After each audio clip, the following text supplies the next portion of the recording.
Surtout celles qui ont grandi parfois chez leur marâtre, qui ont grandi dans une famille qui n'était pas aisée.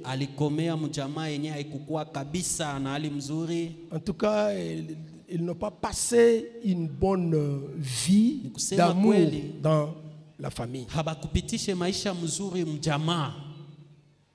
Et quand vous vous êtes marié, elle a poussé un souffle, un ouf de soulagement. Enfin, j'ai trouvé chez moi. Enfin, j'ai trouvé un monsieur qui m'aime. Ce n'est pas bien que tu commences à le lui rappeler.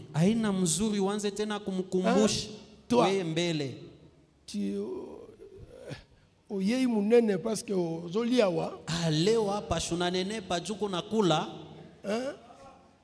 ukola kina via souffrance ulikomea mu maisha ya mateso we na kubengana yo kena kusufria takufukuza utenda tena kuteso. Un chrétien ne fait pas des choses comme ça. Parce que cette maman-là, vous ne savez pas son passé. Et vous ne connaissez pas sa joie d'être dans sa maison. Donc la femme cherchait. Elle cherchait quelqu'un qui l'aimerait, qui l'appellerait chérie, qui l'apprécierait. Tu es jolie, je t'aime. Tu as de bonnes qualités. Et Frère Branham continue de dire, et quand vous avez fait des promesses à votre mari, il cherchait une personne. L'homme aussi. Hein, maman? Maman. Tu dois aussi le connaître comme ça. Hein, que l'homme aussi, bien qu'il soit chef dans la maison, mais dans son passé, il a passé des temps très difficiles. Parfois, vous apprenez qu'il a terminé les études. Vous ne savez pas à quel sacrifice il a terminé. Vous ne connaissez pas. Vous pouvez appeler celui-ci. On donne la promesse. Un autre là. L'appareil de votre correspondant est soit fermé, soit en dehors des périmètres cellulaires. Demain, il y aura la session d'examen. Et parfois, ce sont les amis qui ont aidé, qui ont contribué un peu. Notre collègue est fort à la mathématique. Alors faisons un effort pour qu'il soit dans la salle. Comme ça, il peut aussi nous aider. Et c'est dans ces conditions-là que le Messie est allé. Et aujourd'hui, il est licencié. Il est votre mari. Il a des blessures dans le cœur. Il désirait, en se mariant, de trouver quelqu'un que quand il rentre du travail, qui peut bander les plaies. Ah chérie, est-ce que tu es revenu? Frère Branham montre comment on accueille. Vous l'accueillez à la porte. Vous lui donnez un baiser. Vous le faites asseoir sur la chaise. Vous vous asseyez sur lui. Et vous pelotez les sourcils. Et vous lui dites, chérie, est-ce que vous êtes fatigué? Frère Branham dit, même s'il est fatigué, il va bomber la torse et dire je ne suis pas fatigué. Il dit c'est pour ça que la femme a été créée. La femme n'a pas été créée pour avoir une nature de fer. Frère Branham dit non. Dieu lui a donné une voix.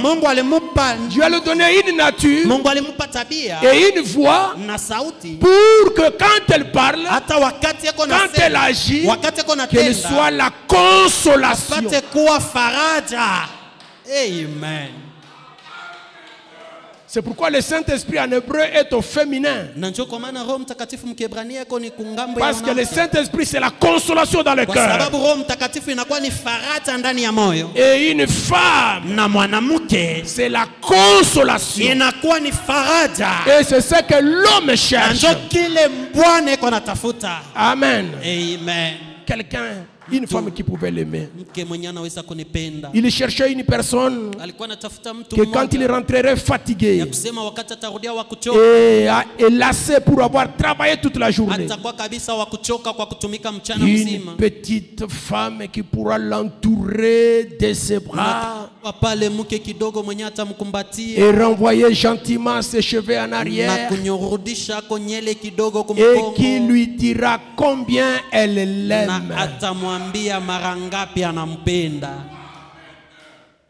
Laissez vos histoires là-haut. Vous ne voyez pas les enfants. Mais quel enfant? Quel enfant? Parce que nous nous sommes mariés dans l'église. Il y avait les papas, il y avait les enfants, il y avait les païens, il y avait les chrétiens. Je t'ai embrassé, tu m'as embrassé. Je t'ai baisé, tu m'as baisé. Quel enfant que nous protégeons encore? Et les enfants de quelle époque?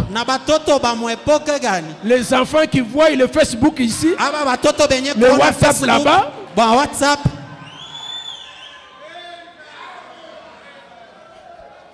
Donnez-leur un exemple sacré. Donnez-leur. Au lieu qu'ils puissent aller voir ces choses-là là-bas. Parce que, je ne sais pas si vous connaissez. Vous gardez les enfants pour ne connaître pas les téléphones, mais malgré qu'ils n'ont pas les téléphones, ils connaissent les téléphones plus que vous.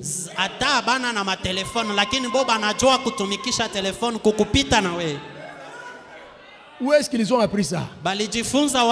À l'école. Il y a des amis qui ont dans leur sac toutes sortes de téléphones avec toutes sortes de films. Et à la récré, ils se retrouvent là-bas et ils apprennent tout là-bas. Votre amour a diminué et vous commencez à dire non, vous pouvez voir les enfants. Non, ces enfants-là voient ces choses-là d'une manière sale là où ils vont. Donnez-leur un exemple sacré. Vous rentrez du travail, embrassez votre femme, montrez de l'amour aux enfants pour qu'à leur retour, quand ils vont partir, qu'ils puissent reproduire ce qu'ils ont vu à la maison. Et ils verront la différence entre les côtés sales qu'on voit dans les téléphones et les côtés propres qu'on voit à la maison. Ne cachez pas votre manque d'amour dans cette phrase-là. Vous ne voyez pas les enfants.